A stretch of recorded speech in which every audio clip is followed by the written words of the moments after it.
Chapter 19. Are You Okay? Inalalayan ni Damon si Maria na bumaba ng kanilang private plane nang naglanding na sa helipad sa ibabaw ng matayog na building ng Montemayor's Group of Companies. Yes, dear husband, I'm fine, nakangiting sabi ni Maria habang patuloy na ninamnam ang candy sa kanyang bibig. Hindi pa natunaw ang candy ay nakalanding na sila. Binigyan siya ng asawa ng candy dahil batid nito na natakot siya sa una niyang lipad sa airplane, hindi lang niya alam dahil maayos naman na nakipag-usap si Maria sa kanya. Good, hinapit ni Damon ang asawa sa baywang at hinalikan sa gilid ng kanyang sentido. Simula kahapon ay panay na ang halik ni Damon sa kanya.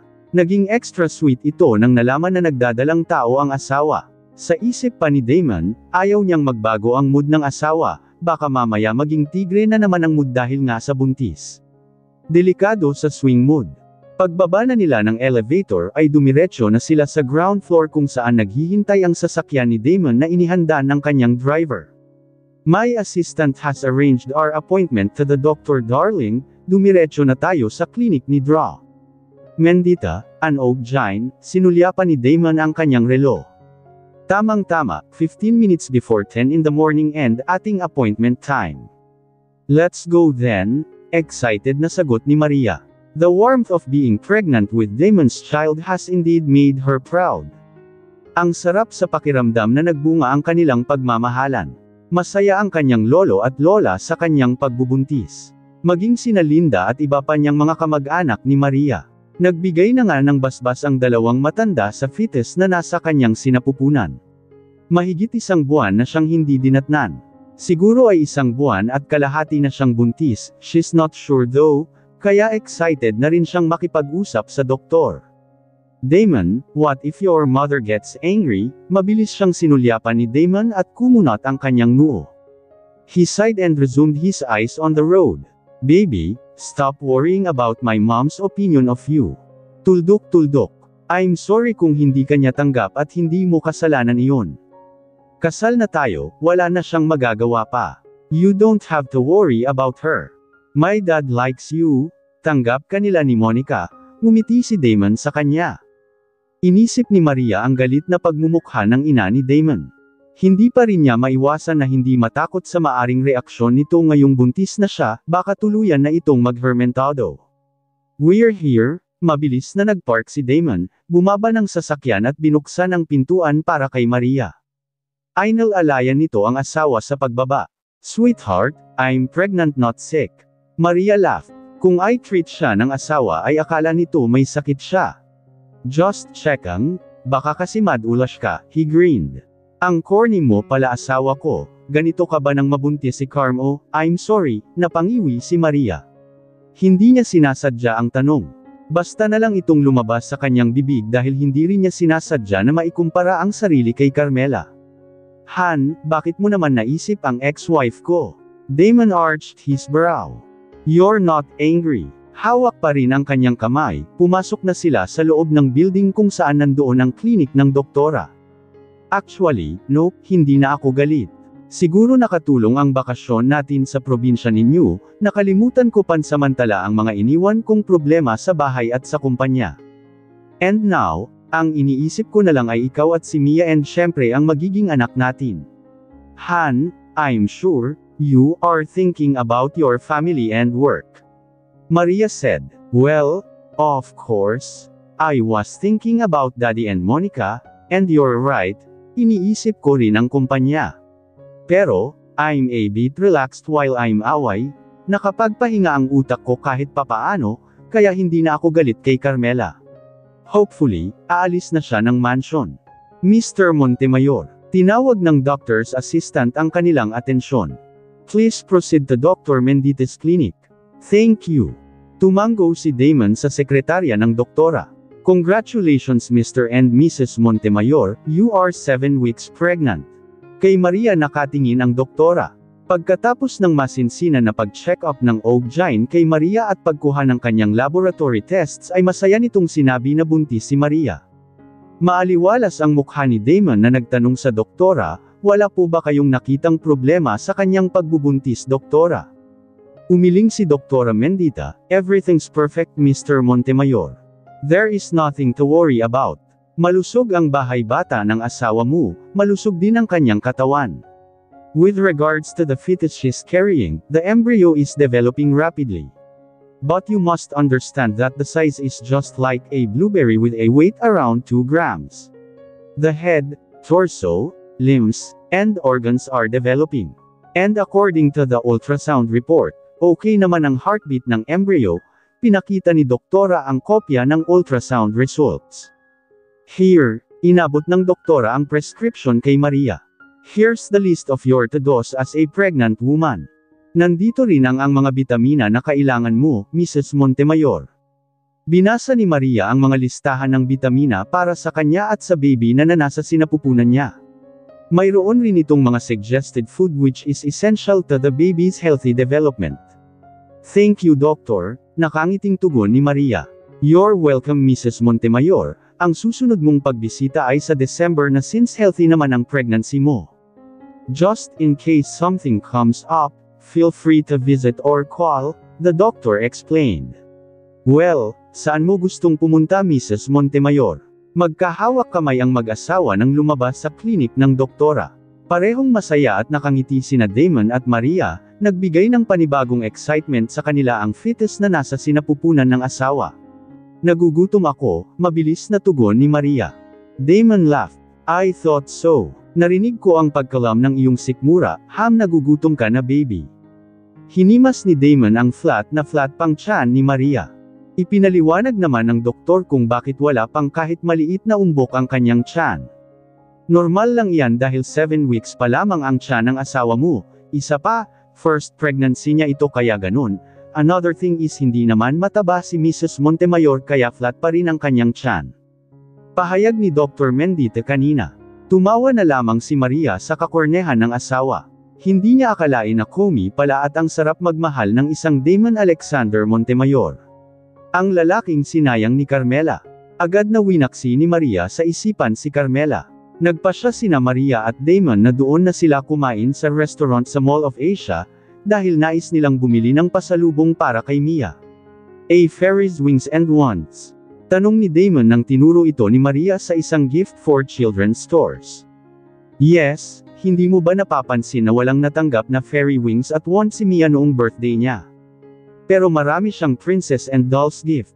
Kumpletuhin na lang natin ang fairy tale setup and list ni Mia. I know she will be delighted to have those wings and wands. Nakangiting sambit ni Maria. Okay, mabilis pa sa 4:15 na ipinabalot ni Damon sa sales clerk ang gift for Mia. Nang nakarating na sila sa mansion ay hinintay sila ni Monica at ng kanyang daddy sa ground veranda ng mansion. Daddy, mabilis na lumapit at yamakap si Damon sa kanyang ama. Ganon din ang ginawa ni Maria. Kamusta po kayo, Dad? Pagkatapos nilang magkamustahan ay niyakap ni Damon ng mahigpit ang kanyang daddy. I'm good son, and I miss you. Kung hindi ka pa uuwi ngayon, malamang sa Sandua na kita doon sa probinsya, nakangiting sinulyapan nito si Maria. No offense meant, Maria, I just miss my son. Okay lang po, Mr. I mean Dad. Offense not taken, I'm glad that you're fine, po. Sincere na pahayag ni Maria.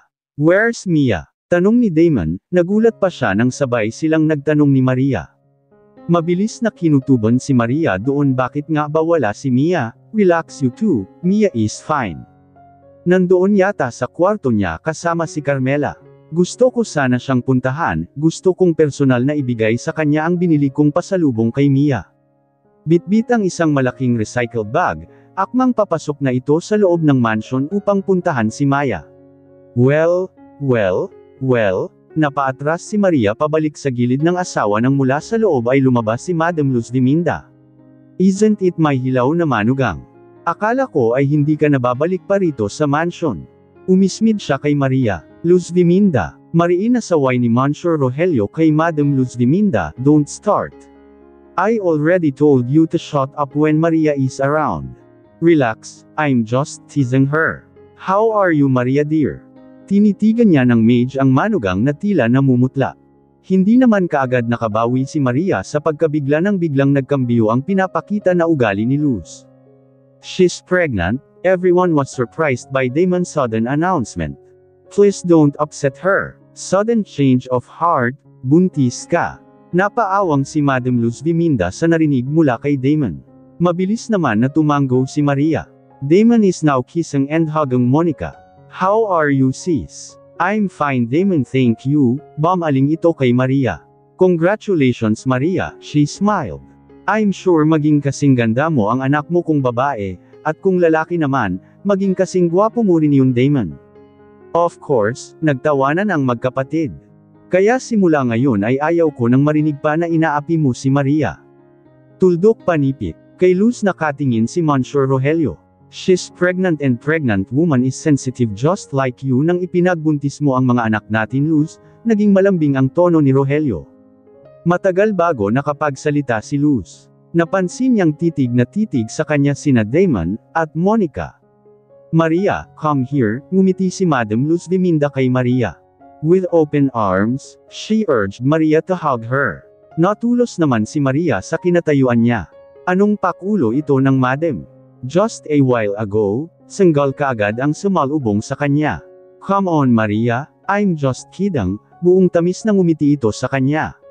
You're pregnant with my apo, do you really think nasasaktan kita? Hindi pa rin napawi ang ngiti sa labi ni Madam Luz Viminda. Come on do me a favor, hug and kiss me, welcome back home, iniaya ng kanyang biyenan na babae. Nag-atubili na lumapit si Maria sa kanyang biyenan. Hindi na kayo galit sa akin? Mahinang tanong ni Maria. Niyakap ni Madam ang manugang nang makalapit na ito sa kanya at hinalikan sa magkabilang pisngi. Of course not. Hinarap niya ng tuwid si Maria pagkatapos niya itong may akap. I'm just kidding a while back, she chuckled. Na-realize ko lang na walang mabuting ay dudulot sa pamilya ko kapag patuloy kaming nag-aaway dahil sa iyo. Isa-isang sinulyapan ni Luz sina Damon, Monica at lalong-lalo na ang kanyang asawa. You see, my husband is sick and therefore sensitive. Ayaw kong maging dahilan ng kanyang atake. Lumapit ito kay Monsieur Rogelio at niyakap sa likuran ng asawa na nakaupo. Luz, malambing na sambit ni Rogelio. Thank you for finally understanding, hinawakan niya ang kamay ng asawa at pinisil. Give Maria a chance, you'll realize that she's good for your son. Of course, asawa ko, tumayo siya ng tuwid at tinitigan si Damon. How are you Damon? It's been a while, she nodded her head. Mommy, nilapitan niya ang kanyang ina, I'm sorry. Niyakap ni Damon ang kanyang ina. You know that I always look up on you. Malumanay na sabi ni Damon. Kaya lang, I can't help it mom. Tuldok. I love Maria, and siya. Luz raised a finger. That's enough son, I'm good. We're good now. Ayaw ko na ng gulo, ayaw ko na ng bangayan, I want peace for this family. Niyakap niya muli si Damon at tinawag pa si Monica. Monica, iha come here, mabilis naman na yamakap si Monica sa ina. I'm sorry iha, I'm very sorry, may munting luha sa mata ni Luz. I thought what I did was right, but I was making you unhappy at lumalayo ang loob ninyo sa akin. I don't want that to happen, malungkot na sabi ni Luz. I'm sorry mommy, I'm sorry. Mabilis na tugon ni na Monica at Damon. I'm sorry mom, pasensya ka na ha. Hindi ko sinasadya na mahulog sa ama ni Robert at siya, umiling si Luz. Wala kang kasalanan Monica, it's my fault and I'm sorry.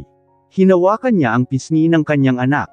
Hindi ko na maibabalik ang mga bagay na nasira ko dahil sa akala ko ay tama ang ginawa kong pangingialam sa iyo, Monica. Ang magagawa ko na lang ay ang pagtulong kay Robert at sa iyo. Tuldok panipik, saad ni Luz sa malungkot na tinig. Hindi mapakali si Maria sa gilid ni Damon. What just happened? Nabagok ba ang ina ni Luz at bigla itong nagbago? O sadyang na-realize nga niya na mali siya? Baka nga na-realize niya na wala na siyang kakampi sa mansion dahil tanggap naman ni na Monsieur Rogelio at Monica si Maria. Baka naisip na rin ni Madam Luz Viminda na nakakapagod. Ang kanyang mga plano ay puro palpak. Hindi niya kayang pigilan si Damon. Hindi niya napigilan na pakasalan si Maria. So, it's better to concede. As if, parang sagot sa katanungan ni Mara. Nagsalita ang biyenan na babae. I'm sorry about last time, pasensya na kayo sa inaste ko, sa reaksyon ko ukol sa kasal ninyo, she raised her hands. Nabigla lang ako last week. Hindi ko patanggap si Maria kaya ganun, but now, okay na ako, she smiled at the couple. Mommy, pasensya na kayo ha, Daddy, Monica. I'm sorry kung hindi ko na kayo kinonsulta pa about our marriage. Tuldok panipik, it's alright son, again it's my fault. Hindi ka naman makapagdesisyon kung hindi dahil sa pagtutol ko. Umiling na sabi ni Luz. It's my fault again, she smiled bitterly. Hindi makapaniwala si Maria, parang nawala na siya sa bilang sa dami ng pagsusori ni Madam Luz Diminda. Kanina pa ito humihingi ng sorry sa kanilang lahat. Hindi sinadya na nahimas ni Maria ang kanyang tiyan. Is my baby the reason why the sudden change of heart? Ang munting anghel ba sa aking tiyan ang nag-utos sa lola niya na maging mabait? Now, this calls for a celebration, nabaling ang kanilang atensyon sa nakaupo na Monsieur Rogelio. I'm beyond happy with my wife's consideration for the sake of my children's happiness. I'm proud of you Luz, nakangiting sabi ni Monsieur Rogelio. Kahit ano pa man ang iniisip mo at damdamin mo, sa huli ay nanag ang pagiging ina mo. I am very proud of you. Lahat ay kaya kong gawin para sa pamilya ko, Rogelio. You know that, she smiled at him. You're right, the only thing to have a peaceful family is to accept Maria. Hindi kumukurap si Madam habang nakatingin sa kanyang manugang. Her smile didn't falter either. Madam Luz, maraming salamat at, oh, don't be silly Maria dear. Tuldok panipik, Luz cut her off. Call me mommy. From now on, mommy na ang itawag mo sa akin okay, just like Damon and Monica. And again, welcome to the family, she hugged Maria once again. Crash! Napalingon sila nang marinig ang nabasag na bagay sa kanilang likuran. From the garden Carmela emerged and held a cup of coffee. She was never been so shocked in her life, what the hell happened? Sa isip ni Carmela, kahit ba shocked siya noong kinasal si Damon at Maria, pero, kung tutuusin, posible naman na mangyayari ang kasal dahil his idiot of a husband was smitten by the nanny.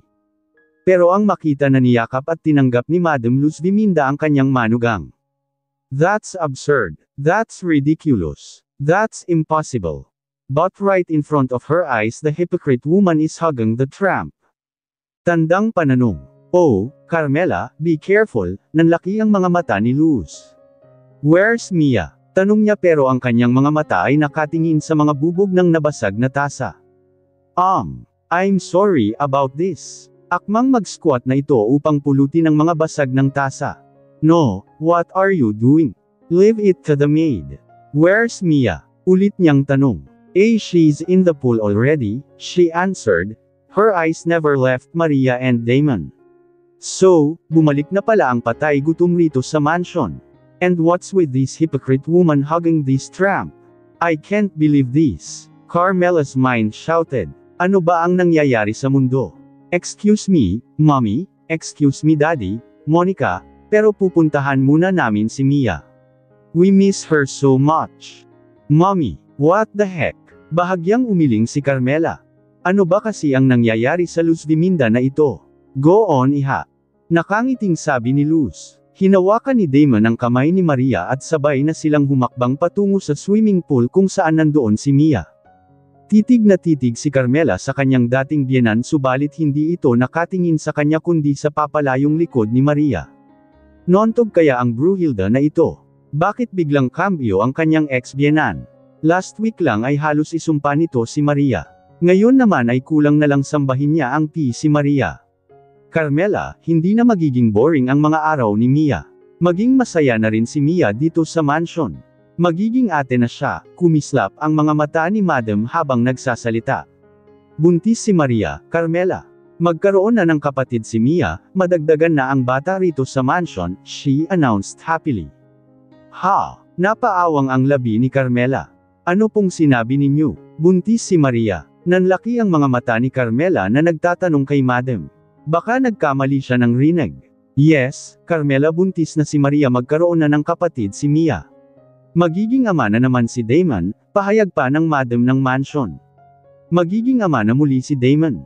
Umalangaw-ngaw sa pandinig ni Carmela ang sinabi ni Luz. Magiging ama na muli si Damon. Magiging ama na muli si Damon.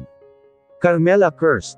Month of December. Gaya ng pangako ni Engineer Iligan natapos ang bahay na pinatayo ni Damon para sa pamilya ni Maria. December 8 ay agad na isinagawa ni na Damon at Maria ang house dedication. Kumpleto na ang lahat ng appliances sa bahay. Mula sa decoration hanggang sa mga kagamitan sa lahat ng kwarto sa itaas at sa ground floor. May big truck din na nakapark sa kanilang garage. Para kapag dumalaw ang mag-asawa sa bukid ay may magamit sila na sasakyan. The big truck is the best design and convenient for the long and winding road. Kaya, Noel dapat mag-aral ka ng mag-drive para naman magamit ninyo ang pick-up in case gusto ninyong mamasyal at mamalengke, Maria suggested to his cousin. Huwag ka nang lumayo son, you know that I can manage it. Ako na ang mag-aral ng pagmamaneho, alam mong kayang-kaya ko na iyon. Excited na sabi ni Linda. Sure son, sige na magsimula na tayong kumain. Maria announced and gestured to the buffet in the grand hallway na nasa ground floor. Lahat ng kamag-anak ni Maria ay nakarating maliban sa pamilya ni Damon. Wala ni isang dumating. Kahit na si Monica, may kanya-kanya namang dahilan ng pamilya niya. Damon was a little bit disappointed, though it's understandable. Si Monica ay nag-attend ng event sa school ni Robert. Si Daddy Rogelio ay mabilis na napapagod. Ang kanyang ina ay may event rin na dinaluhan. Kapag buwan ng December ay busy ang madam sa mga parties and socializing with wealthy people just like them.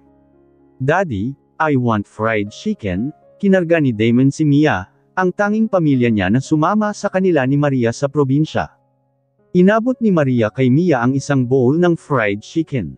Here baby, hinalikan ni Maria si Mia. Nanggigigil talaga ako sa iyo baby Mia. Damon laughed. Mukhang magkakaanak ka ng mini Mia . Bumaling yata kay Mia ang paglilihi mo, he chuckled. Hindi naman asawa ko, ikaw pa rin ang gusto kong maamoy, ikaw pa rin ang gusto kong makita, may akap at mapisil lagi. Ikaw pa rin ang gusto kong laging kasama asawa ko.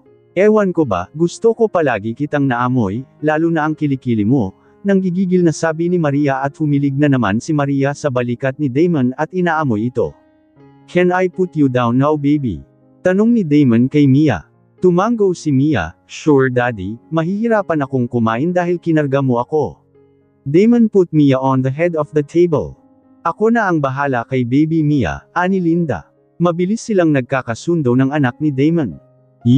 Pasensya ka na baby Mia ha. Hindi na kita kayang kargahin, bumibigat ka na kasi. Hinimas ni Maria ang umbok ng kanyang tiyan. 3.5 months na ang kanyang ipinagbuntis. Sa susunod niyang dalaw sa doktor ay nag-request na sila ng panibagong ultrasound para malaman ang gender ng kanilang anak. Nagtatalo na kasi sila ni Damon ukol sa pangalan ng magiging anak nila. Are you satisfied now? Damon asked his wife with regards to the finished house. You have no idea how happy I am Damon, tinupad mo ang pangarap ko para kina lolo at lola. Maraming salamat asawa ko, humilig siya sa dibdib ni Damon. Masaya niyang sinulyapan ang mga bisita sa kanilang nayon na labas-masok na nakikain sa house dedication ng kanilang bahay. Ang dalawang palapag na bahay ay nakatayo malapit sa mga bundok, kung saan ang mga puno ng pine ay sumasaklaw sa paligid. Ang unang palapag ay gawa sa mga malalaking bato, habang ang ikalawang palapag ay gawa sa kahoy na may mga bintana na nagbibigay ng magandang tanawin sa kalikasan. Ang mga bubong nito ay yari sa mga matibay na kahoy. Ang bahay ay may malawak na veranda sa harap, kung saan maaring magtayo ang mga bisita at mag-enjoy ng malamig na hangin mula sa bundok. Ang mga halaman tulad ng azalea at daffodils ay nagbibigay ng kagandahan at kulay sa paligid. Sa likod ng bahay, mayroong malawak na hardin, kung saan maaring magtanim ng mga gulay at prutas. Sa gabi ang bahay ay naging mas maganda dahil sa mga ilaw na nagmumula sa loob. Ang mga bintana ay nagbibigay ng magandang tanawin ng mga bituin sa langit. Ang malamig na hangin na mula sa bundok ay nagbibigay ng comfortable at mapayapang karanasan sa mga naninirahan sa bahay. Ang lokasyon nito ay nagbibigay ng pribado at tahimik na kapaligiran. Yamakap na si Maria kay Damon. Han, anong iningiti mo riyan asawa ko? Damon smiled too. I was imagining the beautiful location with this beautiful house darling. I can never get enough pangganda-ganda rito, parang bet ko na dito tayo titira. Nasa veranda sila at masayang tinitingnan ang hindi pa rin nauubos na mga bisita. Kahit may kalayuan ang bahay ay dinadayo ito ng mga bisita, ganito sanayon basta pagkain na ang pinag-usapan. Isa pa ay na-curious ang taga-nayon sa bongga at malaking bahay ni na Maria Sandoval. Mabilis ring kumalat ang biglang pagyaman ni Maria. Ang iba ay nakibalita at gustong makita ng gwapong asawa ni Maria. Sa gabing ito si Maria ang tampulan ng parehong inggit at inspiration. Ang swerte-swerte niya sa buhay. Ang ganda ng kanyang kapalaran. Ito ang mga samot-saring kwento na naririnig ni Maria habang pinagmasdan niya ang mga bisita. You bet. Damon arched his brow. I'm just kidding sweetheart. Gusto ko pa rin sa mansion dahil nandoon ang trabaho mo. Ikaw ang inaasahan ng pamilya mo. Isa pa, hindi tayo mahihirapan doon dahil accessible sa lahat ng mga bagay-bagay na kailangan natin sa buhay. Here in the farm, applicable lang ito sa mga taong dito na isinilang, lumaki at nagkapamilya. Right. Isa pa, masaya na ako dahil sa maganda naming samahan ni Mommy. Kumislap ang mga mata ni Maria. I never thought na darating ang araw na matatanggap ako ni Mommy Luz Damon, wala na akong mahihiling pa. Tumango si Damon. I know baby, I know, kahit na ako ay kampante na dahil sa pagtanggap ni Mommy sa iyo. Ang iisipin ko na lamang ay ang konsentrasyon sa pagpapalago pa sa mga negosyo natin at pangangalaga sa inyong lahat. Masaya na ako na finally peace at last na ang pamilya Montemayor. Nakangiting sambit ni Damon. Your phone? Tumangala si Maria kay Damon. Han, kinuha ni Damon ang kanyang cellphone at tinitingnan ang caller. Sumenyas naman si Maria na pumasok muna sa loob ng bahay to check Mia at para magbanyo na rin. Damon nodded his head as he answered the call. Maria, kayo na muna ang bahala rito ha at inaatake na ako ng rayuma. Magpapahinga na muna kami ni Lolo mo sa kwarto. Sabi ni Lola Daisy. Okay Lola, mag-iingat po kayo, nainom na ba ninyo ang inyong maintenance? Paalala ni Maria sa Lola. Oo naman, gusto ko pa yatang hamaba ang king buhay para makita ang aking apo sa tuhod, nakangiting hinimas ang umbok ng tiyan ng apo. Mag-iingat ka sa iyong dinadala ha, unang pagdadalang tao mo ito. Huwag kang magpagabi masyado sa pagtulog. Magpahinga na kayo ni Damon dahil maaga pa ang inyong alis bukas ng asawa mo. Paalala pa ng matanda, huwag kayong mag-alala Lola, wala pong magiging problema sa dinadala ko, healthy po ako at ang baby. Masayang sambit ni Maria. Salamat naman, pero mag-iingat ka pa rin huwag pakampant. O siya, sabihin mo na lang kay Damon na nagpapahinga na kami ng lolo mo ha. Hay nako, ewan ko ba, nanibago ako sa lambot ng kutsan, at bakit may aircon pa Maria, ang lamig-lamig na natin dito sa bukid. Tumawa si Maria. Optional lang naman ang aircon na iyan Lola, pwede namang huwag gamitin, may aircon na may electric fan pa. Aba ang ganda at ang preska na ng amoy ng hangin natin rito. Maria laughed again. Don't worry Lola, pwede namang hindi mo gamitin ang mga iyon, ganyan lang talaga ang mga design ng bahay ng mga mayayaman na tao. Umiling na lamang si Maria nang tumalikod na ang kanyang lola at tinahak ang silid nila ni Lolo Alberto na nasa ground floor. Natanong ni Maria si Mia na masayang kumakain pa rin kasama nina Linda, Donnie at iba pang pinsan niya. Dumiretso na lamang siya sa banyo sa ground floor. A common bathroom for visitors. Tinatamad na siyang umakyat sa kwarto nila ni Damon sa second floor kaya naisipan niyang sa ground floor na lamang ng banyo muna siya makigamit. Tutal, bago pa ito at para na rin ma-check niya at malaybot ang kabuuan ng disenyo ng bahay. Agad na pumasok si Maria sa comfort room at panatag na umihi sa inodoro. Bakit kaya kapag buntis ay ihi ng ihi ang babae? Maria thought. Nagmatapos na si Maria ay mabilis itong lumabas ng comfort room. Lalapit sana siya sa sink upang maghugas ng kamay ngunit nadulas siya at bumagsak sa sahig ng malakas siyang nabangga ng isang babae na nakigamit rin ng banyo. Napasinghap si Maria. Napasinghap si Maria nang malakas nang maramdaman niya na sumakit ang kanyang balakang at may mainit na likido na damaloy sa kanyang paa. Nanatili siya sa kanyang posisyon nang bumagsak sa tiles dahil hindi man lang siya tinulungan ng babae na bumangga sa kanya. Ni hindi nga ito nagsorry sa kanya, sa bagkus ay mabilis pa itong umalis. Hindi rin niya namukha ng babae dahil sa suot nitong loose cup and jacket. Maria touched the hot liquid in her legs and she gasped to see the blood oozing from her underwear. Help! Tulong! Tulungan ninyo ako, umiyak na sumigaw si Maria. Panic placed on her voice. The baby! Baka mapahamak si baby. Damon! She shouted. Maria! Is the last word she heard before she lost her consciousness. Mabilis na kinarga ni Damon ang asawa, bridal style and ran outside.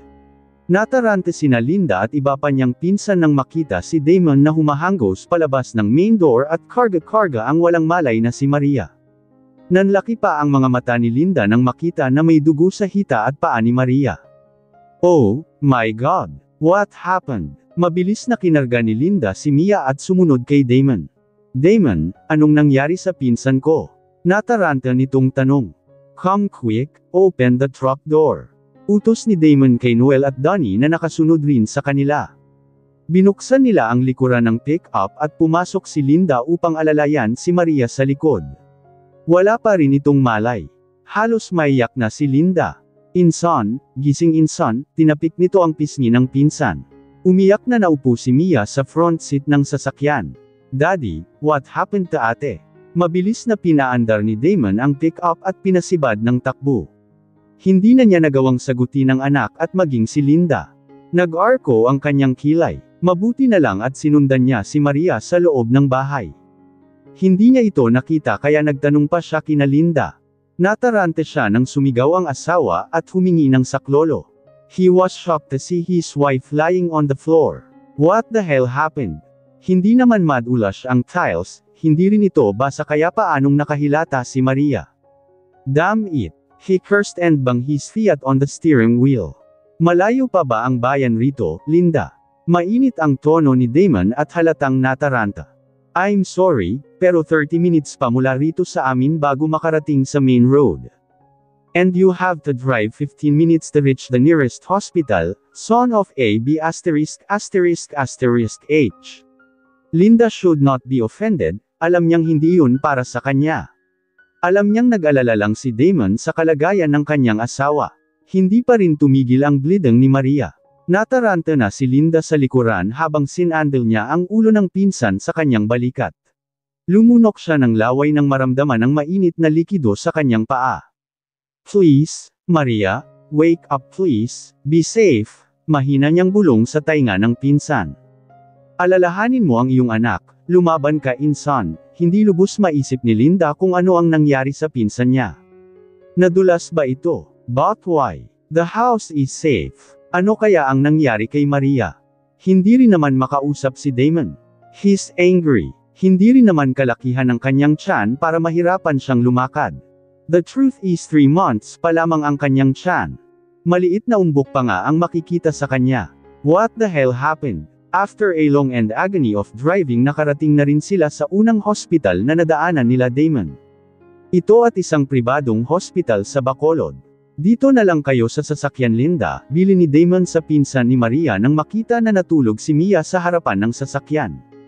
Pakibantayan na lang si Mia. Binuhat niya si Maria bridal style at patakbo na pumasok ng hospital. Wala na siyang panahon para hintayin ang sagot ni Linda. Mabilis naman na sinalubong ng staff ng hospital si Damon at pinahiga sa stretcher si Maria at nagtuloy-tuloy na sa emergency room ang mga ito. What happened? Agad na ini-interview si Damon ng on-duty nurse. Damon quickly explained. Kung ano ang naabutan niya ay iyon lang ang paliwanag niya. She's pregnant. Balisa ang tinig ni Damon. Agad na tumawag sa intercom ang nurse, code red, in the air. Please send Dr. Arroyo. After 30 minutes of waiting outside the emergency room ay nag-announce na ang nurse na nasa private room na si Maria. Is she okay? You can ask the doctor sir, the nurse quickly replied. Draw Arroyo is in the room. Pagpasok ni Damon sa loob ng private room ng asawa ay nakapikit pa rin si Maria. Ang kanyang paa ay naka-elevate sa kanyang hospital bed.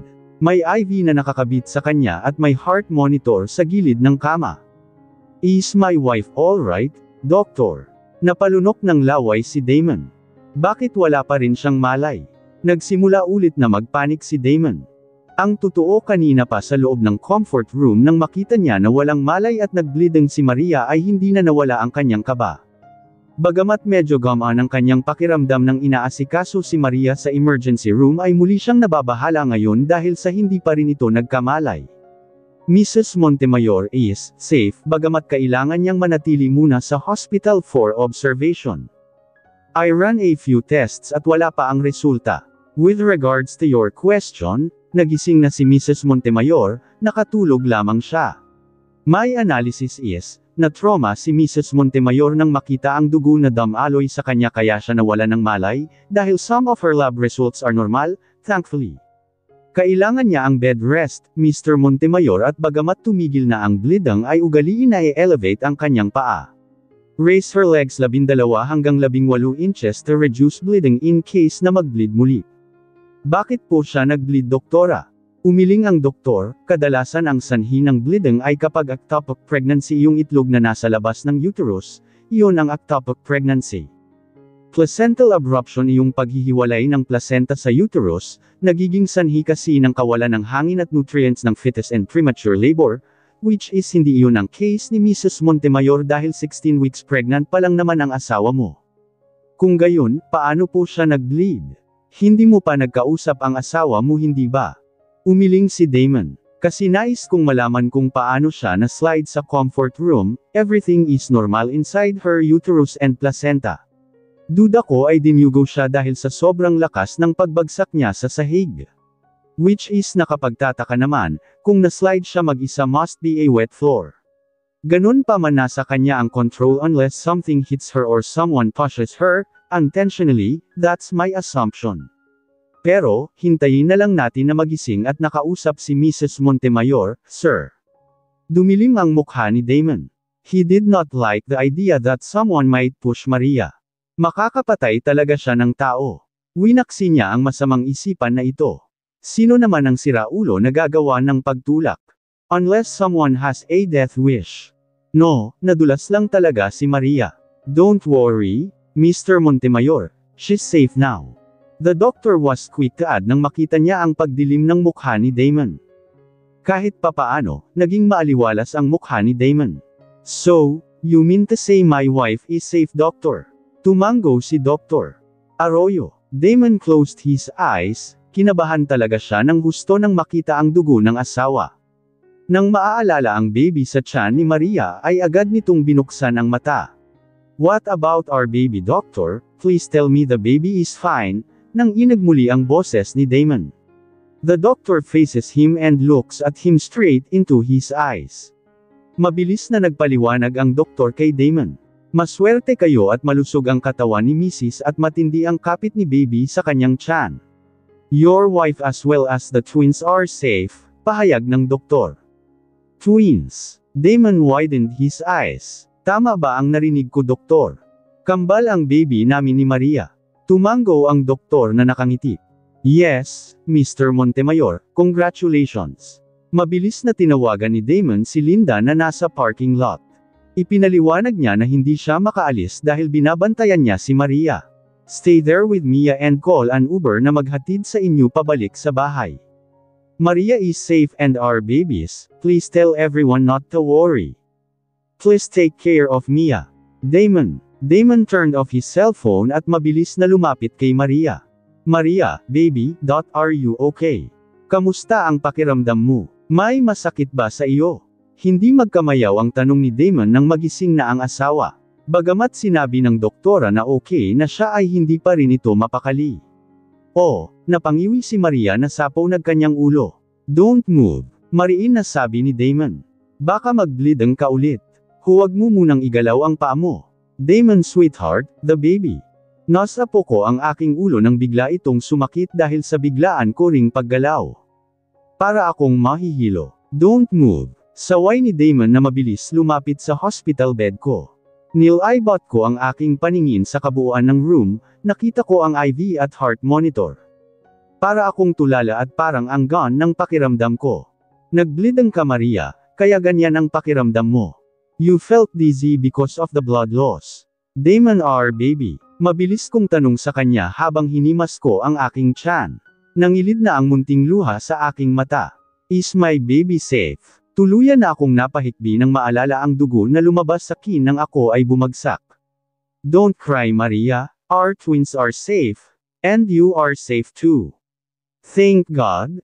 Twins, maang kong tanong sa kanya. Sumilay ang ngiti sa labi ni Damon at nakita ko na kumurap siya as if trying to control the tears from falling. Natulog ka kasi nang dumating ang doktor, hindi mo narinig ang pag-uusap namin sweetheart. We have twins, and they're safe, dalawang lalaki, Maria.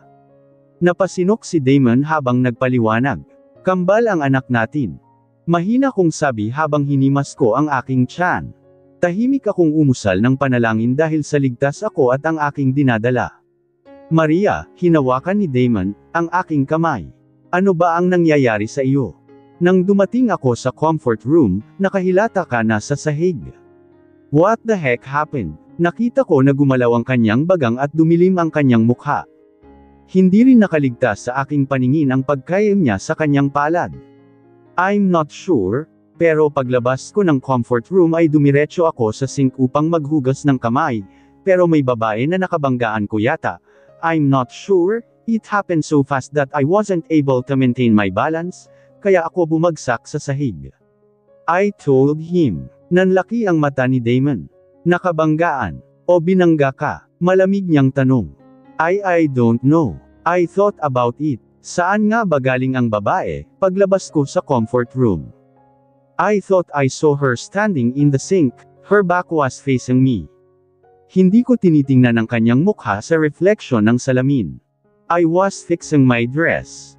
I'm not sure pero nagkabanggaan na kami. Tuldok panipik. I gasped when I realized something. Diretso ang babae na lumabas. Alam niyang nakabanggaan ko siya, mabilis aking bumagsak pero hindi niya ako tinulungan. Ni hindi nga pala ito nag-sorry. The woman didn't say a word. Damon, mukhang tama ka, parang sinadya niya na banggain ako. Nanlaki ang aking mata dahil bumilis ang tibok ng aking puso. Or maybe I was wrong, I don't know baby. I'm not sure. I said, what do you mean you are not sure? May halong iritasyon ang boses ni Damon na nagtanong. I mean, ayaw ko lang mag-isip ng masama sa kapwa-tao. Baka nagmamadali lang din iyong tao, you see, wala akong kaaway, I raised my hands. Wala akong kaaway, kaya walang mag-isip ng masama laban sa akin. Inosente kong pahayag. Damn it, galit na sabi ni Damon. Pinisil ko ang kanyang kamay. Baby, tama na yan ang importante ligtas na ako at ang mga anak natin. Leon ang mahalaga Damon, we're safe, ngumiti ako sa kanya.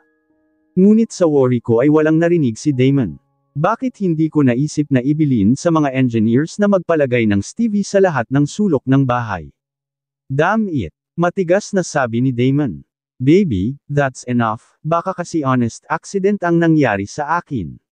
Baka, no Maria, I have a feeling na sinadya itong nangyari sa iyo. Tumawag na mga pinsan mo, siniyasat nila ang comfort asterisk room, walang pulbos, walang langis, hindi basa, at ang tiles na nakadesign sa banyo ay ceramic tiles. Ang ceramic tiles ay may matibay na pagkakabitan at hindi madulas lalo na kapag may pattern, o texture. Kaya, sigurado ako, hindi ka nadulas doon. Yeah, I know.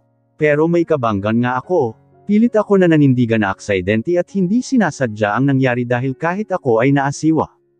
Hindi ako kumbinsido sa aking sinasabi, but I felt uneasy thinking that someone might be pushing me. But why? I sighed. Baby, let's forget it okay? Pinisil ko ang kanyang mukha nang umupo siya sa silya na nasa gilid ng aking kama. Let's forget what happened okay? Mag-iingat na ako. Malalim na bamantong hininga si Damon. Hindi ko mapapatawad ang aking sarili Maria kapag may nangyaring masama sa iyo o sa ating kambal. I promise heaven, makapatay talaga ako. Mariin na sabi ni Damon. I closed my eyes as I felt the depth of his words. That's enough, baby please, mangiyak-ngiyak kong sabi. I'm sorry Maria. I'm sorry, he leaned forward and kissed me on the lips. I just can't believe this is happening to you and our babies, I just can't believe it, nanigas pa rin ang kanyang tinig. I love you so much that I won't be able to survive if something happens to you and the babies, matiim niya akong tinitigan. Same here sweetheart, same here, nangilid ang luha sa aking mata. Agad naman niya itong pinahid. I'm sorry, he said. Where's Mia? I asked, out of the blue. A smile crept into his lips. Mia is, kumunat ang kanyang noo. Wait, tatawagan ko ulit si Linda. Pero bago pa niya nagawang tumawag ay nagring na ang kanyang cellphone. Sinilip niya ang caller. Si Linda, he said. Loudspeak mo please. Tuldok panipik. I demanded because I want to let them know that I'm fine. Alam ko na nag-alala na ang mga tao sa bahay. Nalulungkot ako dahil nauwi sa tragic night ang house dedication. Linda, nasaan na kayo? Agad na tanong ni Damon sa pinsan ko. Nakauwi na kami sa bahay Damon, natutulog na si Mia sa tabi ko. How is Maria? Narinig ko na nag-alala si Linda. She's fine Linda. Ligtas na ang pinsan mo at ang, teka. I thought you mentioned your babies. Babies. Linda cut him off. Simile ang mga ngiti ni Damon na tumingin sa akin. Sumenyas siya kung ibibigay ba niya ang telephone sa akin at kausapin ko si Linda or hindi. Umiling ako, I'm not in the mood to talk to anyone else at the moment, except Damon. Alam kong kukulitin lamang ako ni Linda sa nangyari. Medyo nahihilo pa man din ako, kaya ayaw ko munang kausapin ang kagaya niyang madaldal at makulit. Dahil sa nangyari kay Maria ay nagsagawa ng ultrasound ang Dr. Linda, dito nalaman na kambal ang aming mga anak. Oh my God! Naririnig ko ang excitement sa boses ni Linda. Kailan kayo makalabas Damon? The doctor said, bukas ay maari na kaming lumabas kapag dumating na ang resulta ng ibang tests and kapag hindi na mag-bleed pa ang pinsan mo. Thank you Damon, thank you for taking care of Maria. But of course, she's my wife. Okay, mag-iingat kayo Damon. Sabihin mo kay Maria na tumawag ako at nangamusta sa kanya. Sabihin mo rin sa kanya na hindi alam ni na Lola at Lola ang nangyayari sa kanya. I sighed when Damon turned off the cell phone.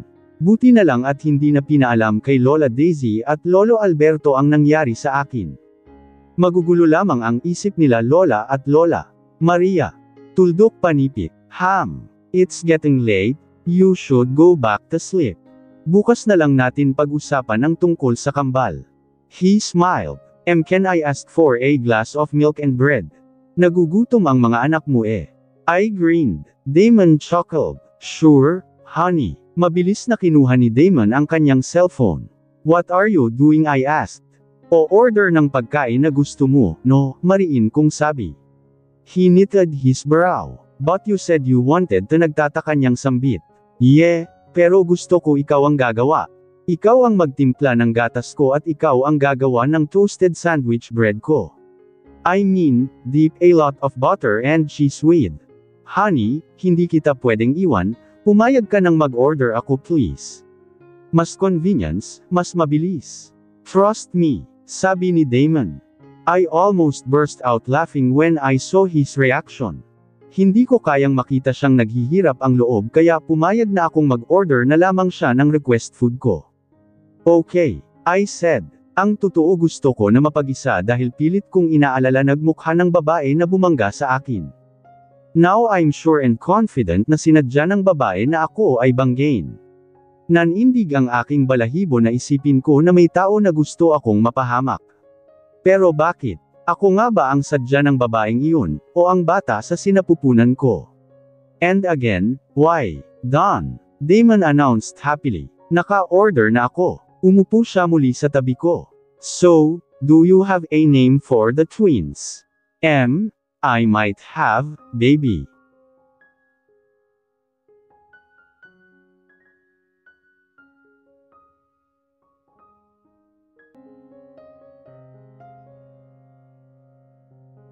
Chapter 20. Carmela. Why yes. Naalimpungatan si Carmela Baltazar nang tinawag siya ng director.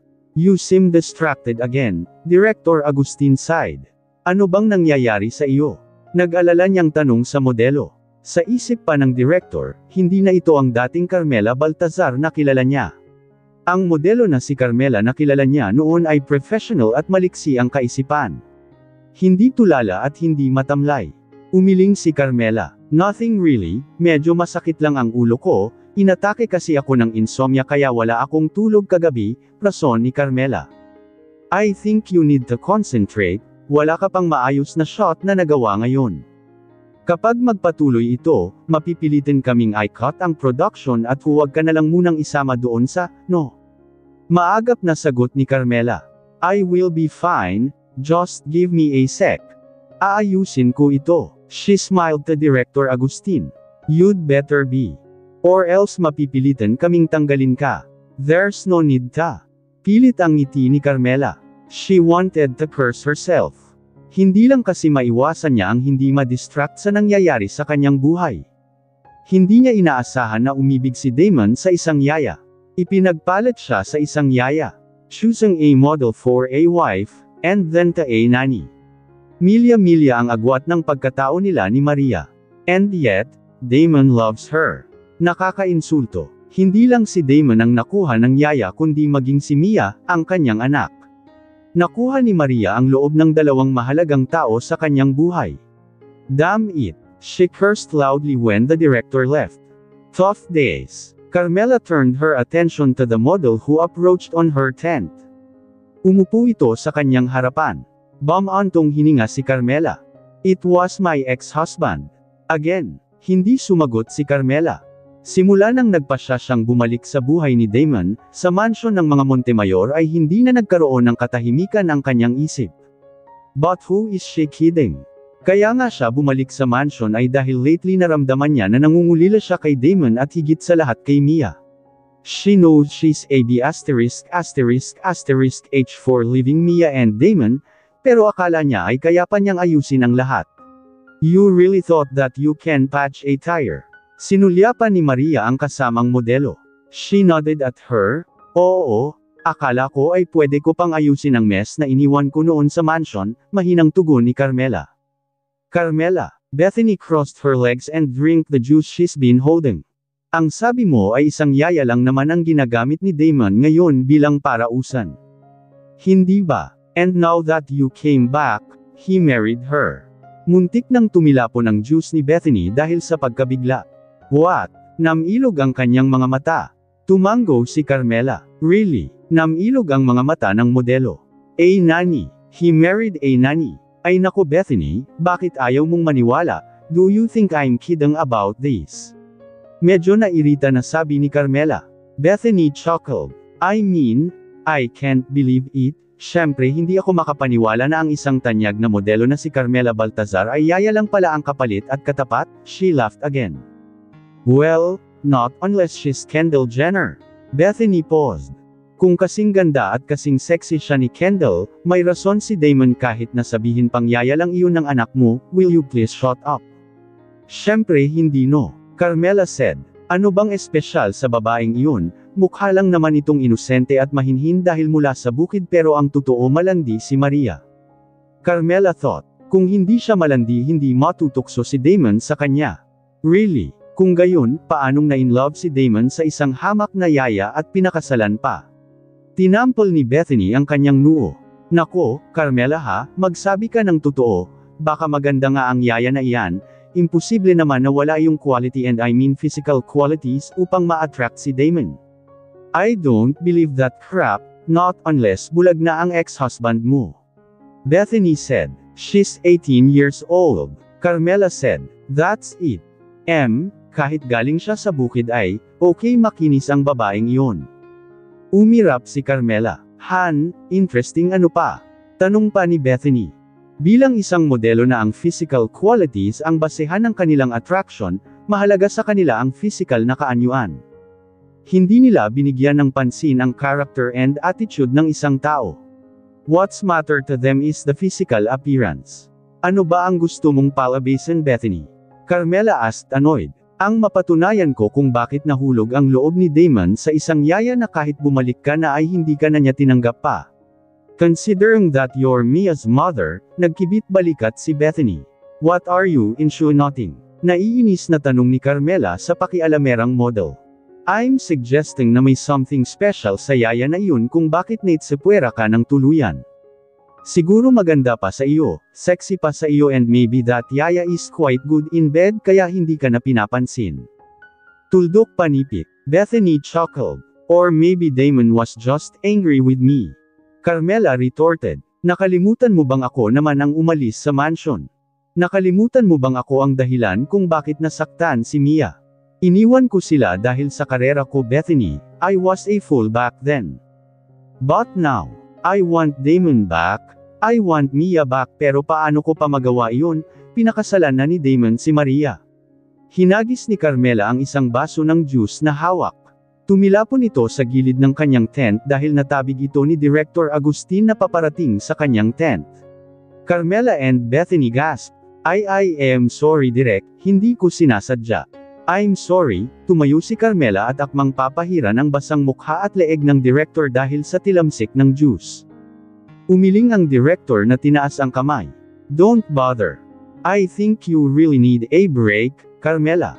Polala ng polala ang performance mo. Simula nang umuwi ka rito sa Pilipinas ay hindi na maganda ang iyong performance. You need to sort whatever is bothering you, otherwise, wala ka nang babalikan na career.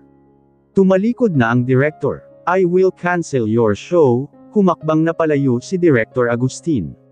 Naiwan si Carmela na napanganga dahil sa sinabi ng Director. Now, you really need help Carmela. Kailangan mo nang magpahinga muna and fix yourself. Bethany said. Tumayo na rin ito. I'm sorry for bothering you, have a good day. Wait, napatigil si Bethany sa paghakbang. I need someone to talk to, please stay. Bamantong hininga si Bethany habang sinulyapan niya si Carmela Baltazar. Minsan rin itong nakatulong sa kanya nang magsimula pa siya sa kanyang karera. Si Carmela ang madalas niyang nilapitan kapag may kailangan siya. Hindi naman siya pinabayaan ni Carmela, malaking tulong ang nagawa ni Carmela sa kanya lalo na when it comes to lending money. Noong hindi pa kumikita si Bethany, Carmela was there of course, she was once married to a billionaire. Okay fine, sinulyapan niya ang kanyang wristwatch. May oras pa naman ako bago ang photoshoot ko. Bakit ba kasi iniwan mo si Damon at Mia Carmela? Umiling si Bethany. Don't you know that some girls including me would kill to have your life? Bethany threw her hands to the air. Isang malalim na hininga ang pinakawalan ni Carmela. Trust me, Bethany? Sobra akong nagsisisi sa ginawa ko noon. I don't really understand you. Pwede naman na tumigil ka muna sa pagmomodelo mo at that time, then, pag okay na ang problema saka ka na bumalik, hindi ba ang sabi mo noon si Mia nagmadalas ninyong pag-awayan noon dahil sakitin? Tumango si Carmela. Ngayon hindi na. Noala na ang hika niya. Carmela nodded again. See, kung nagtiis ka na lang muna noon, edi wala kang problema. Hay nako, sinayang mo ang magandang kapalaran mo Carmela dear. Why, if I were in your shoes, kahit patitigil ako sa pagmomodelo gagawin ko no. Saan ka pa, gwapong-gwapo na asawa, CEO pa, bilyonaryo. Ipinagpalit mo lang sa karera mo. Ano naman ngayon kung mapantayan mo pa si Kendall Jenner sa pagiging number 1 model kung nag-iisa ka na ngayon sa buhay? Mahabang litanya ni Bethany. Hindi ako makapapayag na mag-iisa ako sa buhay Bethany. Hindi ka nga pala nag-iisa, at least pumayag ang pamilya ni Damon na manirahan kang muli sa mansion. It's not the setting I wished. Mariin na sabi ni Carmela. Ang gusto ko ay nakuha si Mia at si Damon, hindi yung hindi na niya ako pinapansin, matigas niyang sabi. Carmela babe, you said it yourself kasal na si Maria kay Damon. At ano pa iyong sinabi mo kanina kaya wala ka na sa focus? Buntis hindi ba? So, that means hindi ka lang may karibal kay Damon, may karibal pa ang anak mo sa yaman. Carmela gasped. Tama si Bethany. Isang napakalaking yaman ang basta na lang niya pinakawalan at nanganganib pa maging ang karapatan ni Mia. She can't let that happen. Hindi ako makakapayag na may kaati si Mia, Bethany. Anong hindi ka na makapayag, hindi mo nga napigilan ang kasal ni Damon sa yaya wala ka nang magagawa pa Carmela kundi ang tanggapin ang katotohanan na hindi na babalik si Damon sa iyo at ang magagawa mo na lang ay ipaglaban ang karapatan ng anak mo. Tumayo si Bethany. You know what? The only thing that can solve your problem is to eliminate the cause. Kung mawala ang yaya. Pero hanggat nasa tabi siya ni Damon, you don't stand a chance. Tumalikod na ito sa kanya. "Oh, sige na, oras na ng photoshoot ko, tawagan mo na lang ako kapag may kailangan kang tulong sa akin." Naiwan na mag-isa si Carmela at nagmuni-muni sa mga pangyayari sa kanyang buhay. Umiling ito at hindi makapaniwala sa biglang pagbabago ng kanyang kapalaran. Her mind raced back to the furious expression of Madame Luz Viminda as she heard Damon's married to Maria.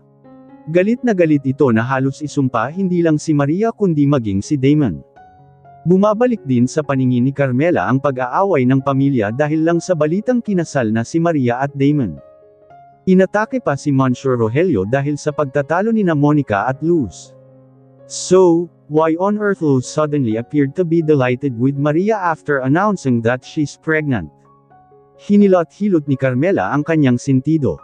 Pag-uwi ni na Damon at Maria mula sa ilang araw na bakasyon sa probinsya ay basta na lang tanggapin ni Luz ang kanyang manugang. That's ridiculous. Mahigit isang buwan na ang lumipas simula nang naging mabait ang ina ni Damon kay Maria, pero maganda pa rin ang pakitungo ng salbaheng babae sa kanyang manugang, so. Ang ibig bang sabihin ay tunay nga ang pagtanggap nito kay Maria? Hindi lang ito pakulo. I can't believe this. Tumayo si Carmela at nagpalakad-lakad sa loob ng kanyang tent. Anong gagawin ko? Wala sa isip na napalakas ang tanong niya sa kanyang sarili. Kung hindi pakitang tao ni Madam kay Maria ang lahat, edi, matatahimik na si Maria. Panalo na siya. Nakuha na niya ang gusto niya. Naaga niya si Damon.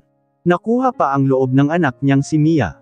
In fact, magkasama silang tatlo ni Damon ngayon sa probinsya ni na Maria. Ano pa nga ba ang mahihiling ng ambisyosang yaya ngayon? Wala na. Tanggap na rin siya ni Luz.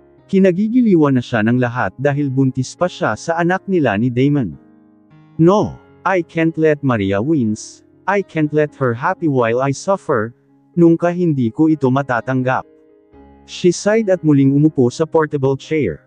I need to do something, and quick bago pa tuluyang maging huli ang lahat, she murmured to herself as she pulled out her cellphone and dialed a number. Sa hospital ng Bacolod City. You are ready for discharge, Mrs. Montemayor, nakangiting sabi ni Draw Arroyo. Maraming salamat, Doktor, masayang sambit ni Maria. Okay na ba ang kalagayan ng kambal, Draw Arroyo? Panigurado niyang tanong. Oo, Mrs. Montemayor. Healthy ang mga fetus sa sinapupunan mo. Sundin mo lang ang mga bilin ko, inumin mo ang mga niresita ko sa iyo, kumain ka ng mga pagkain na nakalista sa prescription pads for your guidance and rest. Huwag kang magpa-stressed at mag-iingat ka, the doctor paused. Mag-iingat ka, Mrs. Montemayor, baka sa susunod na mad-ulash ka ay hindi na makayanan ng babies. Please be careful to avoid miscarriage. Draw, Arroyo said. Maria fell silent. She was contemplating whether to tell the doctor about the details of the accident or leave it that way, yung iniisip nila na nadulas lamang siya at aksidente lamang ang nangyari. On the other hand, hindi naman niya alam kung sinadya nga ng babaeng bumangga sa kanya ang nangyari. Baka naman nagmamadali lang ito kaya hindi siya tinulungan. Maria decided to keep quiet. Doctor, since uuwi na kami sa Maynila, pwede bang makahingi ng medical record sa nangyaring aksidente sa akin para maipakita ko sa OB-GYN ko for follow-up check-up? Sure, Mrs. Montemayor. Aayusin ko lamang ang discharges order ko sa inyo. Kunin na lang ninyo sa nursing station ang papers pagkatapos ng bilang ni Mr. Montemayor. Nakangiting sabi ni Draw Arroyo. Again, congratulations. Nang clear na ang lahat ay excited na lumabas si Maria sa hospital at dumiretso na sila sa parking lot kung saan naghihintay sina Mia at Linda sa big truck ni na Damon. Sumama rin sina Noel at Donnie at nag-hire sila ng driver para siyang mag-drive sa pick-up pabalik sa bukid. Damon decided to go back directly to Manila. Hindi na sila nagpaalam pa kina Lolo Alberto at Lola Daisy pero tinawagan naman nila ang dalawang matanda. Nagpaalam na sila gamit ang cellphone, baka kasi nagtampo ang mga ito. Sensitive pa naman basta matatanda na. Inihatid ni Mang Andoy sina Damon, Maria at Mia sa airport ng Silay kung saan naroon din ang private plane ni Damon. Mag-iingat ka doon, insan, ha, huwag kang mag-alala, mag-imbestiga kami ng mga pinsan natin kung sino ang babaeng bumangga sa iyo base sa description na ibinigay mo, bulong ni Linda kay Maria. Forget about it, insan, baka kasi nagkamali lang ako ng akala. Wala naman akong kalaban na pwedeng pagdudahan na gumawa sa akin ng pagtulak. Umiling na sabi ni Maria. Besides, ang tanging description ko lang naman ay nakasuot ng loose jacket and loose cup, matangkad. Ni hindi ko nga nakita ang pagmumukha ng babaeng iyon. Kaya kalimutan mo na iyon, uuwi na naman kami ng Maynila. Don't worry inson, may mga Stevie na sa bahay, thanks to Damon. Tumango si Linda na nakatingin kay Damon. Han, mabuti naman at mabilis pala ang tugon nila sa aking request. Bueno, Linda kami ay aalis na, mag-iingat kayo doon. Yes, inson.ag ingat kayo ha. Huwag mong pabayaan sina Lolo Alberto at Lola Daisy ha. Bilin ni Maria. Nang makapagpaalam na si Linda, Donnie at Noel kina Maria at Damon ay mabilis na silang bumalik sa probinsya, si Mang Andoy na ang nagmaneho ng big truck. Pagdating sa mansion ay agad na sinalubong nina Monica at Monsieur Rogelio sina Damon, Maria at Mina. Maria, niyakap ni Monica ang bayaw. Kumusta ka na? Kamusta ang pakiramdam mo? Sigurado ka na ba naligtas na kayo ng kambal mo? Sunod-sunod na tanong ni Monica kay Maria habang hinawakan ang balikat ng bayaw, why don't we sit down? Baka napagod pa si Maria sa biyahe, ang mas mabuti pa ay umupo kayong lahat. Utos ni Monsieur Rogelio sa mga anak. Nasa veranda sila sa ground floor ng mansion. Halika rito iha, give your grandfather a kiss and hug. Bumaling si Rogelio sa kanyang apo na agad namang lumapit sa lolo. Dahan-dahan baby, ay nalalayan ni Damon si Maria kahit sa pag-upo nito. Salamat sa pag-alala Monica but I'm fine and the babies are fine too, masayang sabi ni Maria sa kanyang stepsister and stepfather. Mag-iingat ka na sa susunod ha. Paalala ni Monica, nasa Maislan ka pa namang bahagi ng iyong pagbubuntis. Iyong mga 3 months at 5 months, delikado iyon ang mga buwan na maaari kang makunan kaya extra ingat bayaw, dagdag pa ni Monica. Oh, baby, anong pakiramdam mo na mayroon ka ng makakalaro na kapatid, hindi lang iisa kundi 2 pa?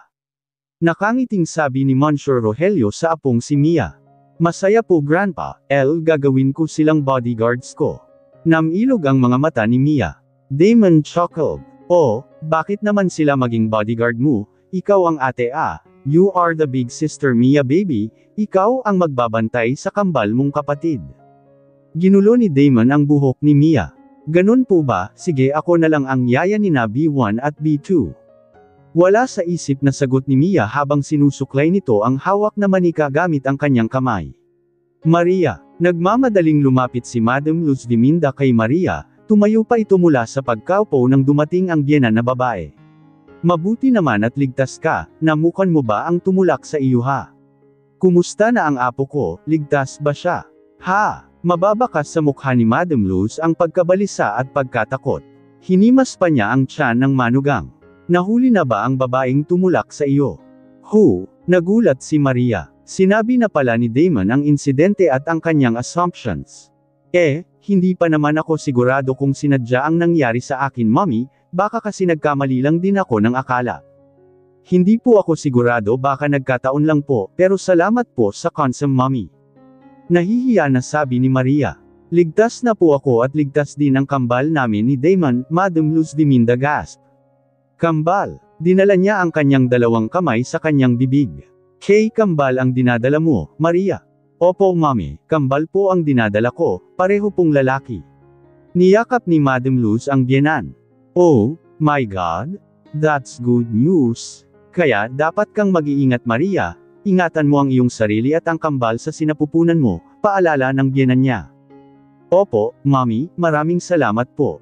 Damon was surprised, paano nalaman ni Mommy na tinulak si Maria? We won't take no for an answer.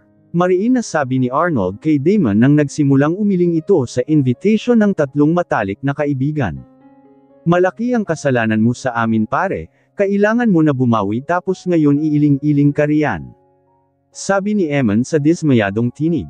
Right, nagpakasal ba naman na hindi man lang tayo inimbitahan parang walang tiwala sa samahan natin Dennis added. Bumantong hininga si Damon. He leaned on his swivel chair. And for the 10th time, sinabi ko naman sa inyo na hindi ko yun sinasadya. It was a spur of the moment decision because of my mom, he drummed his fingers on the desk. Si Eman at Arnold ay nakaupo sa magkabilang gilid ng desk samantalang si Dennis naman ay nakasandal sa filing cabinet na nasa kaliwang bahagi ng opisina ni Damon. Yeah, I get that. Arnold threw his hands in the air. Pero, para makabawi ka ay kailangan mo na sumama sa amin sa Tagaytay mamayang gabi. Oh damn! What on earth we will be doing there? Nanlaki ang mga mata ni Damon. Ano na naman bang kalokohan ang pumasok sa isipan ninyo? Hinilot ni Damon ang kanyang sentido. Pupunta tayo sa View Park Hotel.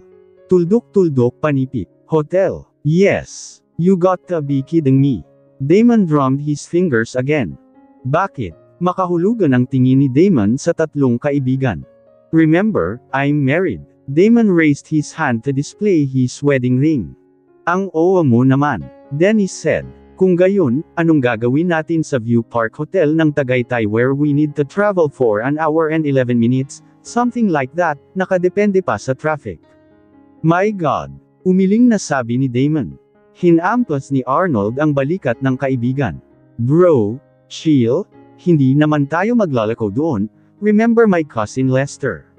Damon nodded his head. Si Lester ay kaedad nila subalit hindi ito naglalagi sa Pilipinas, pero naging kaibigan din nila ito.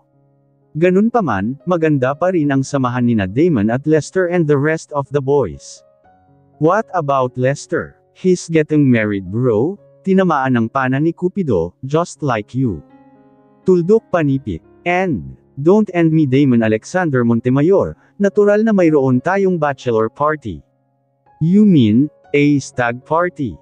Whatever, bachelor party, stag party, groom's last night of freedom, groom's send-off, last night of liberty, boys' night out, groom's bash and pre-wedding party. You name it, basta pupunta tayo sa Tagaytay mamayang gabi at maghapi-happy. Eman grinned. Bakit doon sa Tagaytay? Kailangan pa nating bumiyahe. What is wrong in your bar Dennis? What is wrong with the hotel here in Manila?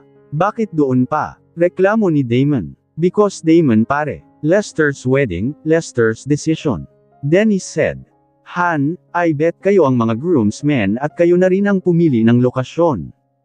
Damon arched his brow. Remember, may mga girlfriend na kayo.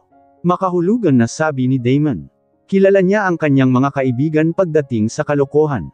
Sabihin na lang natin na hindi na namin kilala ang girlfriend namin. Eman said. Kumunot ang noo ni Damon. The hell you're talking? We don't know them anymore. Dennis added. Wait, do we have a girlfriend? To Johnny Arnold. What happened? Damon knitted his brow. You acknowledge that you do have a girlfriend. Yeah, that was a month ago. Arnold shrugged his shoulders. Eman sighed. Ayan kasi masyado ka nang busy kay Maria mo, kaya hindi mo na nalalaman ang nangyayari sa nga kaibigan mo. Damon chuckled. What? Hindi bagay sa mga kaibigan niya ang nag-iinarte. Mga bruskong ito. Bumalik na sa Amerika si Nina kaya hiwalay na sila ni Eman, kung wala si Nina, wala rin yung dalawang kaibigan niya, kaya, nagkibit balikat si Arnold. Tapos na rin sa amin ang dalawa niyang kaibigan.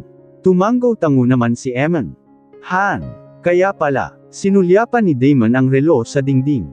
4:00 na ng hapon. Isang oras na lang ay tapos na ang office time. He decided to pack up. What are you doing? Dennis asked. Pakang. Alam na ni Damon ang mangyayari sa party, kung dati ang bachelor party ay para mabigyan ng pahinga ang lalaking ikakasal bago pa ang araw ng kanyang kasal kung saan magkaroon ng mga aktibidad kasama ang pamilya, ngayon ay hindi na. Nabahira na ng kalayawan ng party. There's too much wine, vodka, beers and all kinds of alcohol. You name it at darating iyon sa iyo. Drinking, clubs and pubs. Wine and girls, oh yeah, this sort of things. Ayaw na ni Damon ng ganitong set-up. Sigurado na hindi siya papayagan ni Maria kung magpapalam siya. I don't want to disappoint you guys, kaya sasama ako sa inyo sa Tagaytay. That's my man. Arnold tapped his back. But we need to go there right away. Tuldok panipik. Nanlaki ang mga mata ng kanyang mga kaibigan. What? Ang taas pa ng busilak ng araw pare. Baka nakalimutan mo na ang party ay sa gabi, obviously, nagkamot ng ulo si Damon. Maria is pregnant, hindi ako pwedeng mag-overnight gaya ng inaasahan ninyo. Please understand that she had an accident at nag-bleed si Maria. The doctor advised her to rest. A bed rest. I should be on her side supporting her. Kaya, hindi ako mag-overnight doon. You mean to say, uuwi ka pa mula sa Tagaytay pabalik rito sa Maynila? Tandang padamdam panipik. Arnold said. I'm fine with it. Damon answered. Hindi ikaw pwedeng pabayaan si Maria. Pero Damon. Oh, come on guys, alam ninyong hindi rin naman ako mag-e-enjoy dahil may asawa na ako. Kayo malakas ang mga loob dahil single na pala kayo. Han, ingatan ninyo si Lest ha. Alam ko ang ibig sabihin ng bachelor party. Damon grinned, umiling si Eman. Nagbago ka na talaga. Ikaw, kayo hindi pa rin nagbabago, akala ko ba ay solve na kayo kina Nina, Carol at Melissa. Nagkibit-balikat ang tatlo, we're not meant to be, anyway, ilang buwan na ba ang tiyan ng asawa mo? Dennis asked. 3 months and a half. Congratulations pare, we're having twins. Damon grinned. Wow. You lucky dog. Anyway, how's Maria dealing with your mom? Well, mother seems to be delighted with my wife's pregnancy. They're getting along now. Natanggap na rin ni mommy si Maria. That's good news. Eman clasped his hands as they both stood up to go outside. Yeah, I guess so. Damon nodded his head, although naging palaisipan sa kanya ang mga sinasabing ina. Hindi sinabi ni Damon ang tungkol sa encounter ni Maria sa babae. So nakapagtataka naman ang sinabi niya kay Maria. Hindi ba tinawagan mo si Monica sa nangyari kay Maria? That's when I know what happened to your wife. Madam Luz Diminda knitted her brow. I felt insulted that you called Monica not me. Pero, hindi kita masisisi, makahulugan na sabi ni Madam Luz Diminda. I'm sorry mom, but you were in a fundraiser event besides. Damon paused. Hindi kampante si Damon na sabihin sa ina niya ang pangyayari noong how she despised Maria before. Hey, Earth to Damon. Then he snapped his fingers to Damon's face. What? Nothing important, tinanong ko lang kung hindi na ba magbabago ang pasya mo na ayaw mong mag-overnight doon. Ang ganda pa naman ng People's Park, may ligo sana tayo doon. Talk ata minsan lang naman tayong nagsasama. I'm sorry, hindi na magbabago ang pasya ko, let's get this over with. Tuldok panipik. Damon texted his wife na gagabihin siya ng uwi, at dahil hindi siya komportable na magsinungaling kay Maria. Wala na siyang paliwanag na sinasabi. God, he hated to do this. Pero ang mga gunggong niyang kaibigan, dinala pa siya sa drama. Pasado 6:00 na nang dumating ang magkaibigan sa Tagaytay. Agad silang dumiretso sa hotel kung saan naghihintay ang groom na si Lester. Pagkatapos ng mahaba-habang kamustahan ay nagsimula na ang kasiyahan. Damon was right about the party. Sa rooftop, nandoon ang seremonyas na inihanda ng 3 makulat na magkaibigan. The flickering dancing light was visible, sumabay ito sa mga nagkikislapan na mga bituin. Damon was right about 2 things, girls and alcohol. Malalim na lamang na huminga si Damon. He turned off his cellphone. I'm sorry Maria, nepausal niyang sabi. Nagsimula ng magsigawan ang mga lalaki nang mula sa isang box ay lumabas ang isang babae na naka-two-piece at nagpagiling-hiling na sumayaw sa harapan nina Lester, Arnold, Eman at ni Damon. Damon shifted to his seat. Hindi niya gusto ang sitwasyon pero kailangan niyang makisama. Damon cursed himself when he checked the time, it was midnight. Kailangan pa niyang bumiyahe pabalik sa Maynila. Mabilis niyang tinahak ang parking lot ng hotel kung saan naghihintay ang kanyang driver. Let's go Mang Kaloy. Where have you been? Nakasimangot na tanong ni Maria sa asawa nang binuksan ni Damon ang kanilang silid. Nagulat si Damon nang binuksan niya ang ilaw at makita si Maria na nakaupo sa gilid ng kama. You're still awake. Nandilat-dot ang mata ni Damon. Answer me Damon. I texted you, na mag-overtime ka. Really Damon sa ganitong oras? Overtime pa ba ito? Sinulyapan ni Maria ang orasan sa dingding. Baby, umupo ako sa kanyang guild. Hinapit ko ang kanyang bewang, baby, don't baby me. Nakasimangot na sabi ni Maria. I'm sorry sweetheart, but please listen to me. Matalim na nakatitig si Maria sa akin. Niyaya ako nina Arnold, Dennis at Eman sa Tagaytay dagdag, Tagaytay. Napasinghap si Maria. Kahit hindi ako taga rito sa Maynila, Damon, alam kong may kalayuan na ang Tagaytay mula rito sa Alabang. Alam kong labas na ng Maynila ang Tagaytay. Anong ginagawa ninyo doon? Kumunot ang kanyang noo. I cursed myself. Kasalanan talaga ito ng tatlong loko-loko kong kaibigan. I'm sorry sweetheart. Ang pinsan ni Arnold, na kaibigan din namin, ikakasal na and my friends are setting a bachelor party for Lester. Nanlaki ang mga mata ni Maria. You mean stag party? Layong may mga babae na tinutokso ang lalaking ikakasal, that's cheating. At nandoon ka, nakisali ka. You cheated on me. Mangiyak-ngiyak na sabi ni Maria. No, of course not. Kanino mo ba narinig ang tungkol riyan na alarma ako dahil parang iiyak ang asawa ko? Bakit ang akala mo ay ignorante na akong masyado at walang alam tungkol sa mga stag party na iyan ha? Tandang padamdam. May mga babae iyan na sumasayaw parang nag-floor show tapos may mga alak. Inamoy ako ni Maria. There. Amoy alak ka. No one's cheating. I didn't cheat on you. Gaya nga ng sabi ko, pinaunlakan ko lang ang pag-aya ng mga kaibigan ko dahil panay ang sambat nila tungkol sa ating kasal. Tumayo si Maria, she was pacing in the bedroom. Napatingin ako sa umbok ng kanyang tiyan. Obviously, hindi na may tatago ang kanyang pagbubuntis. What are you doing? Dahan-dahan ko siyang hinayla at pinabalik sa pag-upo sa aking tabi. Nakalimutan mo ba ang bilin ng doktor sa iyo? You need to take a rest, dapat nga ay natulog ka na. Ha? Paano ako makatulog gayong hindi ka pa umuwi?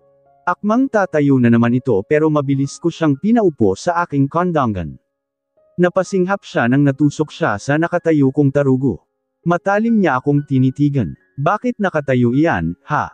Namilog ang mga mata ni Maria na nagtatanong.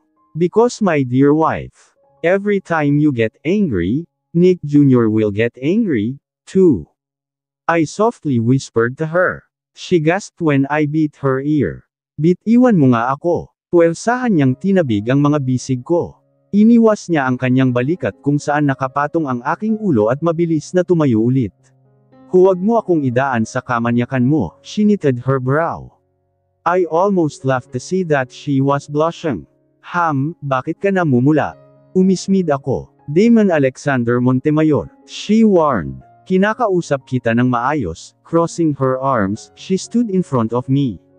Bumantong hininga ako. Maria, nothing freaking happened. I didn't cheat on you, attending a stag party is not cheating. Iyong hindi mo pagsabi ng totoo, iyong pagsisinungaling mo, anong tawag doon? I'm sorry, okay? Ayaw kong mag-worry ka pa you see. Sinusumbatan nila ako tungkol sa kasal natin na hindi ko sila naimbitahan, no one's invited, not even our family so.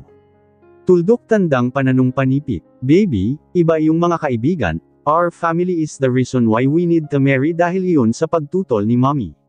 Ang mga kaibigan ko naman, they're not against our relationship. I explained. Kung gayon, bakit hindi ka nagpaalam ng maayos?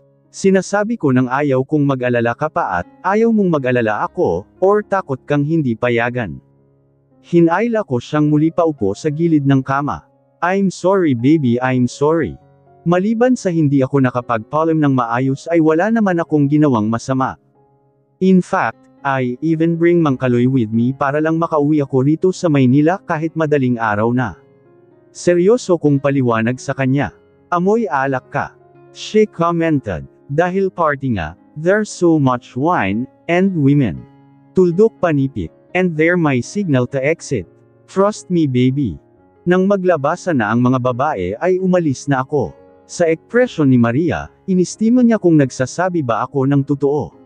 Ngayon ako nagsisisi na hindi ko pa sinasabi ang totoo, malalaman din naman niya dahil sa oras ng aking pag-uwi. My point is, I didn't tell you the truth, and again I'm sorry but I don't want to worry you, seryoso kong sabi. Not realizing na mag-alala ka nang pala dahil hinintay mo talaga ako, hindi ka nakatulog o ayaw mong matulog. Nagugilty akong lalo dahil imbes na bantayan ko si Maria dahil kahit okay na siya ay kailangan pa rin niya ang bed rest hindi pag-alala. Damn! I can't sleep thinking about you and me as new nanny. Tuldok panipit. Nanlaki ang aking mga mata sa sinabi niya. Anong sinabi mo? Baka nagkamali lang ako nang narinig.